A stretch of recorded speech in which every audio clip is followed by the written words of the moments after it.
Niggas wanna go and be about it, we gonna see about it up the pole, yeah. Ladies and gentlemen, welcome back to another video on the channel. I got the beautiful chat above me. Today we're reacting to some Cjax. My boy Cocktail, you know, he's been wanting me to check this out for a hot little minute, bro.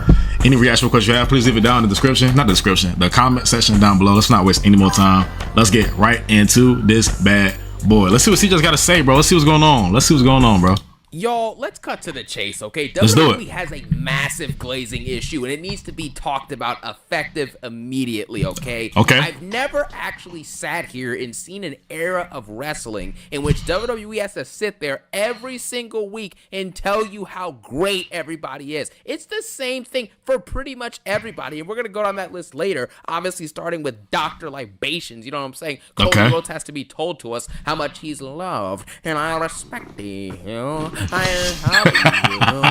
appreciate you, Cody. I'm so hey, bro is sick of this shit. Like, why does Randy Orton have to belittle himself? A legend like Randy Orton, a first ballot Hall of Famer like Orton, has to belittle himself. Hey, Peyton, I see you in chat, bro. You said, how do I feel about CM Punk? Hey, Cocktail is funny, bro. How you feel about CM Punk main event at WrestleMania? It's long overdue, bro. I ain't gonna lie to you. It's long overdue. CM Punk's been in the companies for long. Well, no, you gotta remember he did leave for like 10 years, but prior to that, the fact that he didn't get that main event back in like 2012 when he went against Jericho, kind of crazy. But The Rock came at a like unprofound time.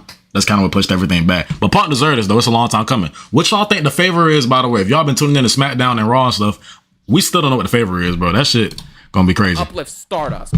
Right, like this is the place that we're at. So, you know, here it is. But before we get into this absolute rant, you know what I'm saying, this discussion talking about how WWE is in their glazing era pretty much, okay, I have to address something, okay? The video yesterday and the video before that, I didn't remind you guys that I can't stop speaking about boom. You know what I'm saying? I have to throw that in there for you guys, okay? Oh, shit. Now, with that being said, let's his McIntyre impression is crazy. The first main issue is the simple fact that the glazing here is just unprecedented. I mean, it truly it truly is unprecedented, okay? This is arguably the softest era of wrestling, like, ever, okay? And this is for multiple reasons. Number one, no one wants to get better, and we see this week to week. No one really wants to be great. If they wanted to be great, you would see your WWE champion and your World Heavyweight champion doing anything they possibly can to get themselves more over, to improve on the mic, to improve in the ring, to come up with new ideas for their merchandise, right? And to wrestle more, to build these feuds as best as they can be, to be unfiltered on the mic, all of these things. But you don't see any of that. You have your WWE Women's Champion Tiffany began cooked as a late. Clearly is green in the gills and has no idea what she's doing on that mic and is botching multiple moves in the ring that could get her hurt. You understand? And she comes out there and gets destroyed by Charlotte in an interview segment. And the following week, which was 2 days ago on SmackDown, she proceeds to cut another boring, generic, and garbage promo. She makes a mistake and doesn't improve from it at all. Has no drive to get better at all on the mic. Nothing. I'm not gonna lie, bro. Tiffany, I'm a fan of Tiffany Stratton, bro. I am. But it's like, I ain't gonna lie, as a like, this little feud that she been having with Charlotte Flair, bro, I ain't gonna lie, she be getting her ass cooked, bro. I don't know how y'all feel about it personally, but she be getting cooked. Like, Charlotte not even letting her talk. Like, they had a little side-to-side, little, I guess via satellite shit they were doing, interview, whatever it was supposed to be. She been getting cooked. You said Tiffany low-key need to lose. I ain't gonna lie. It's looking like it, bro. I don't see her retaining. It just doesn't make any sense for her to retain here. Do you need your chocolate starfish eating? Oh yeah, I'm unpausing the video. There's no way, bro. Just ask me that. Acknowledges the criticisms, acknowledges the flaws, and does nothing to fix them. Because in this fan base now, in this current stage of WWE, with the glazing from Triple H and with the fans who have no idea what quality looks like, it feels like every fan now, like the majority of the mainstream audience now, is just a bunch of people, right, who were like born in 2013. Right? They started watching wrestling fully understanding it at like when they were like 8 years old. You know, the first match that they saw and actually understood was like some random SmackDown match between like Sonya Deville and like Liv Morgan. Or like some jobbers going at it. Like they don't know what any of this stuff even looks like for it to actually be great. That's very true. Stuff like the Ruthless Aggression era, even parts of the this was the good times right here. Era stuff, etc. They haven't seen any of that stuff. Stuff you can easily look up on YouTube or watch on Peacock. They haven't seen it, so they don't know greatness. So when Tiffany Stratton comes out there and she's like Tiffy Tang, Tiffy Tang, Tiffy Tang, everyone's like, oh Tiffy Tang, Tiffy Tang, Tiffy Tang. Or you get the chance in European crowds, Cody Rhodes, Cody Rhodes. Rose. We are bots. We are bots. It's like, dude, that's funny, on, bro. You know, it gets to a point where we have to be honest with ourselves and just recognize that these people do not want to be great. Cody Rhodes is a WWE Stiffy time is nuts, bro. Are you serious? All year. We're 4 months in. We're about to be 4.5 months in until Mania 41, and he's wrestled 2 matches. This is embarrassing. You understand? There's no excuse for this. If Cody Rhodes really wanted to politic and, you know, negotiate his way into giving himself more opportunities to cook on the mic, into giving himself more opportunities to cook in the ring and prove why he's the best in the company, prove why he's the quote-unquote quarterback, you know what I'm saying, as Gunther calls him, then he would actually make way for himself to do that. You understand? But you know, and the thing about that is, bro, is like, whenever it's WrestleMania season, you know what they're going to do with like their top prospects, their top main event, top players. What they're going to do, they're going to have them wrestle a lot lesser. They're going to do that only because it's like, they don't want to ruin the main event. You know what I'm saying? So it's kind of like, say they had Cody wrestle every week and then Cody gets hurt. If Cody gets hurt, how the fuck does the main event at WrestleMania play out? You know what I mean? That's kind of, and I'm pretty sure that's probably why they do it that way. I don't like that they do it that way because like back in the day, like I said, John Cena, when he had the belt, he was fighting niggas like every single week, every day, every live show, every SmackDown, everything, bro.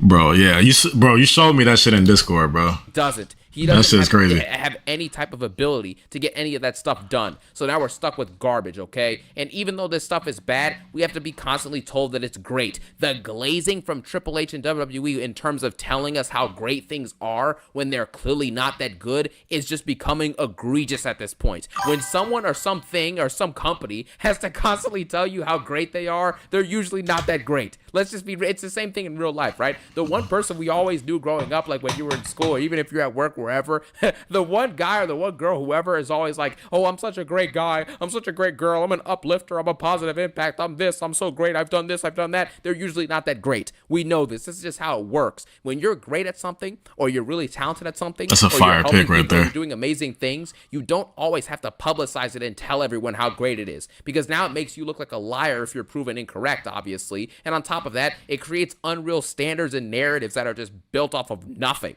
You know, and if you don't live up to those narratives, it's going to cause people to walk away from the product. And that's just what's happened. That's why Raw on Netflix started off with around 6 million viewers globally, and now globally you're struggling to pull 3 million.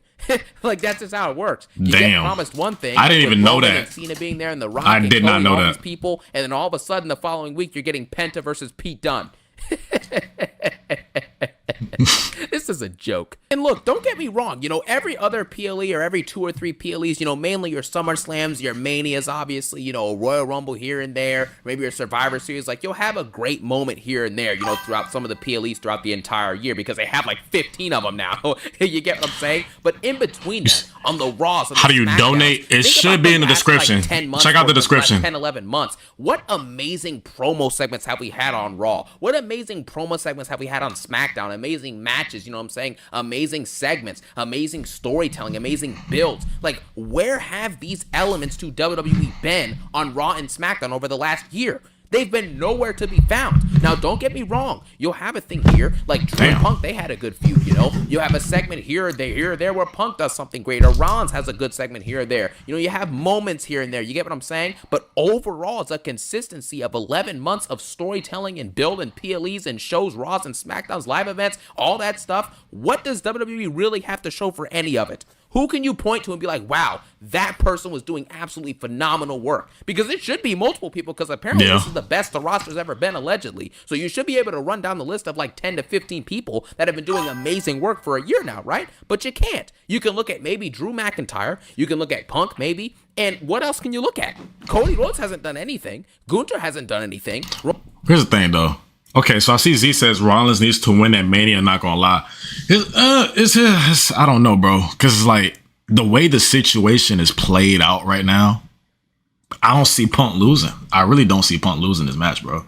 Roman is like, I'm not saying Roman is guaranteed to lose. You know, obviously they love to pull swerves on us all the time with stuff like this, but it's like, I don't know. I just got a good feeling Punk. We might not see exactly what this favor is going to be until maybe WrestleMania. Everybody, I ain't gonna lie, everybody in this match needs this win, like bad. But if I had to choose who to give it to, it gotta be Punk. Is it not Punk? It's gotta be Punk. It's got to be Punk, bro. I feel like Punk's got Roman he got to Reigns win has this barely one. been there. You know, what Seth Rollins was barely there. He was in and out. What has anybody done? They're not doing anything. You're not getting these amazing premium segments and matches and stories and stuff like that consistently on Raw and SmackDown. You're getting boring, monotonous, and you know, routine. Oh, I hope Roman doesn't eat the pin. Same segments and the same matches and the same brawl beatdowns for every Mania build, but you're getting told how amazing it is, but you're not seeing it be great. And that's the crux of the argument. This company is lying over and over again and glazing everything, even though it sucks. You just have to think about it realistically for a second, okay? If in any other eras that were much better than this era, like Ruthless Aggression or Attitude Era, for example, okay? In the Attitude Era, did anyone have to remind you that, hey, we're in a big business boom, we're in a big Attitude Era right now, you know what I'm saying? We're in an era where all the ticket sales are great. Nah, they didn't. Great. We're selling out this, we're saving this, we're doing this. No one had to say any of that stuff. You just knew you were in something special, you're consuming something special, you're consuming something amazing, some excellent content. You just knew it was happening, right? When John Cena was doing his thing and becoming, you know, one of the greatest of all time over the years, no one was on commentary until recently, like the last few years, saying that he was one of the greatest of all time. Before that, when Cena was in his prime, nobody was calling him the greatest of all time. Nobody was saying John Cena is becoming a legend of the industry. No one was saying all of these things. And, you know, it's the same thing with Roman Reigns. He has arguably the greatest championship reign in the history of WWE, right? And this dude, when did you ever hear any of these commentators until like the latter days of his reign? They're like, yeah, Roman Reigns is the GOAT, yada, yada, yada. But no one on the actual mic in promo segments went up to Roman Reigns and was like, wow, I respect you, Roman. I love you, Roman. I need you, Roman. I appreciate you, Roman. You're the greatest champion of all time. The big boom is on your back, right? Roman Reigns just finally on SmackDown had to address the fact that the carrying of the company that's taken place over the last 5 years has largely been on his back. He finally had to address it himself because no one else tells him in these promos. But for some reason, Cena didn't get the preferential treatment of people saying he's great in the ring, or, you know, calling him one of the greatest of all time on the mic, or people in a promo segment with him telling him how great he is. Roman didn't get that treatment either. The Attitude Era didn't get that treatment with Rock and Austin. None of those people. But somehow, Stardust, Cody Rhodes, Dr. Libations, or Libation Station, whatever you want to call him, you know what I'm saying, undashing Cody Rhodes, this dude has to be constantly told in ring on promos how great he is. This is so unrealistic and so fabricated. This is so fake. In what world? So to comment on the chat, all right, so he said we have people hating, but he has the greatest heel turn ever. Just saying, feels like he's on WWE to a really high standard, due to 40. You know, okay, so here's the thing. When you think about the greatest heel turns of all time, I like to think of it as what happens after the heel turn, what makes it so damn good. You know what I mean? So, you know, take Cena's, you know, obviously no one saw that shit coming, obviously. I mean, maybe some people did, but I didn't see that shit coming. So, you know, it kind of hit different for me. When you think people like Hulk Hogan, though, I like to think about how, now look, as much as I don't like Hulk Hogan, I like to think about how different heel turns and what they did for both the character and the business. So far, we've yet to see what John Cena character has done for the business as far as him like turning heel and stuff. You know, but I mean, I'm sure we'll get to it at some point. But when Hulk Hogan turned heel, that literally changed the entire industry. Like, when the NWO showed up, like, that changed everything. That arguably sparked maybe the attitude that was needed in WWE to eventually overcome WCW. That is just my personal opinion. You said Hulk Hogan heel turn was not that good in my opinion. Well, it's this thing. It's not even about like what he did during the heel turn. It's about like what came after the heel turn. It's not even like, you know what I'm saying? It's not like, when I think heel turn, I look more into it. I don't look at, okay, his back's turned, and when he least expected, I'm gonna hit him with a low blow. I like to think about like what go, like it's that next Monday when you have to explain yourself to the people what makes your heel turn so good. It's what you do going forward the next few years, or however long your heel turn may be, with transfer. That's really gonna like make you gravitate towards like not only the audience, but like I said, just like transcend the business. And I feel like Hogan, when he did that, and then the NWO was complete, that literally made everybody better across like all wrestling companies, especially that like WWE at the time. I won't gonna say it was trash, but it wasn't better than WCW. But once the attitude started to kick in, that made them get on their shit. It made WWE be better, and that's why eventually they were able to be what they were. So that heel turn, you know, it depends on how you look at it. It really depends on how you look at it. The level that this dude is protected to, it's embarrassing. Why would Randy Orton, who is a first ballot Hall of Famer, have to sit there and say that Cody Rhodes has surpassed anything he's accomplished in his entire career? A 14-time world champion. He did say that shit on SmackDown. He did say that on SmackDown. Triple H says the same thing about Cody, how he's carried the industry. He's a model citizen. He's this, he's that. It's like, grow up. Grow up. You know? The Rock was saying on the Raw premiere of Netflix, he's like, Cody Rhodes, thank you for carrying this company on your back for a year now. Really? When his own cousin Roman Reigns was champion, he wasn't saying any of that, but now he's saying it for Cody Rhodes. Gunther, in their Built to Crown Jewel, Gunther talks about Cody, you are the quarterback. The big boom is on you. The big boom, which this big boom, again, is just a lie. The viewership is down. The merch sales are down. WWE, TKO, you know, the shareholders of the company, right? They reported that WWE had a profit loss so far in the first quarter of this year. But somehow business is booming and it's on 99% of it is on Cody's back, according to Orton. Well, I guess 99% of this failing numbers and these failing content with its garbage over the last 3 or 4 months has been, I guess it's on Cody's back since he's been champion since a year ago. So it just doesn't work. You know, it's all double standards. It's the same thing with CM Punk crying, okay? Congratulations to the actual person, Phil Brooks, for main eventing night 1 of WrestleMania, right? But it's like, dude, it's to a point. You know that when CM Punk is talking about, hey, I want to main event Mania, I want to win world title gold, CM Punk is envisioning himself as finally getting ready to be, you know, the final match on the card, the main event of night 2, winning a championship in front of the whole world. That's what he envisions as, hey, I finally got my chance to That's really what he wanted. Not main eventing a night 1 meaningless triple threat match with versus Roman and Seth for nothing.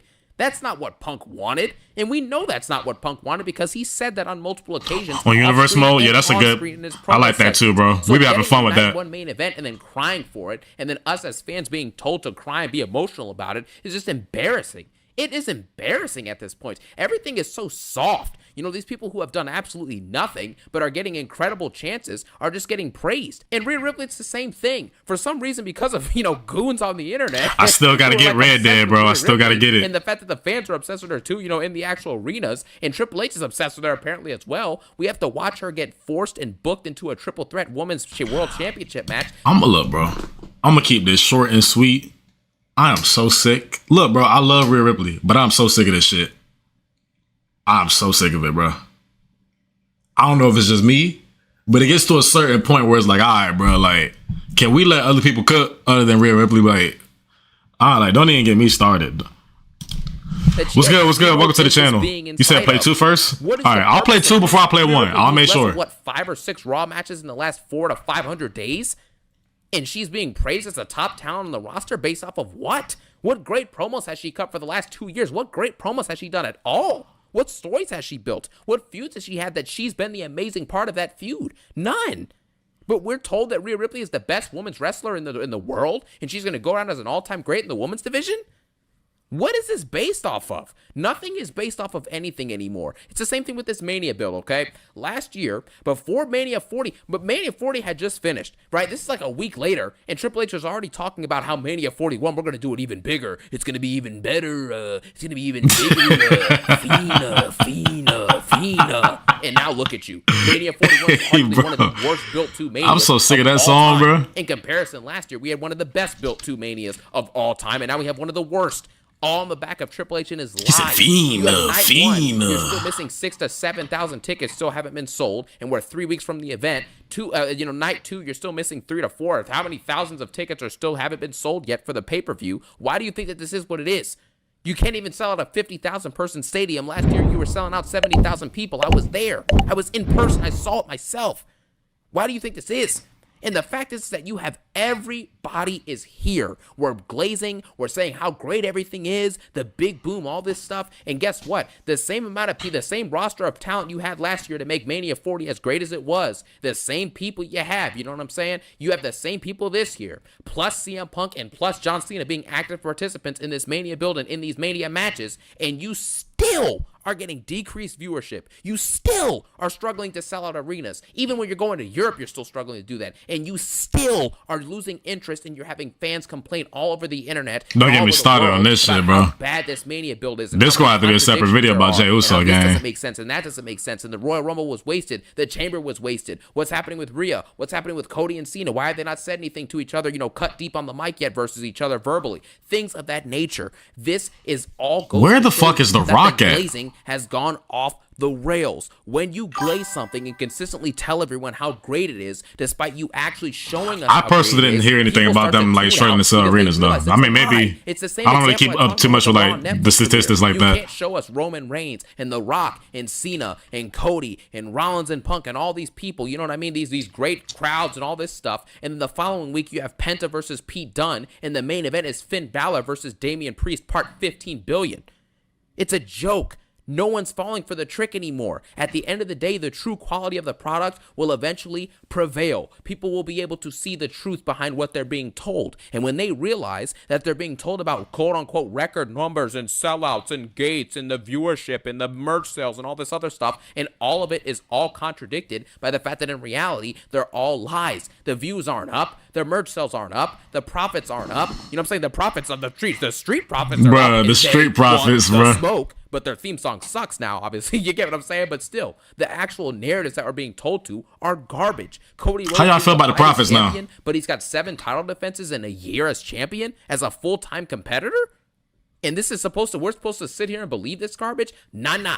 Not gonna happen, man. We see the lie. The fans are starting to see the lie, and it's all becoming a farce. And once you realize that you are taking place and seeing a absolute farce, that's when you have millions of people globally starting to tune out, become disengaged, and start complaining about how bad this Mania build has been and how upset and discontent the crowd and the audience, not the crowd, the audiences overall in the world.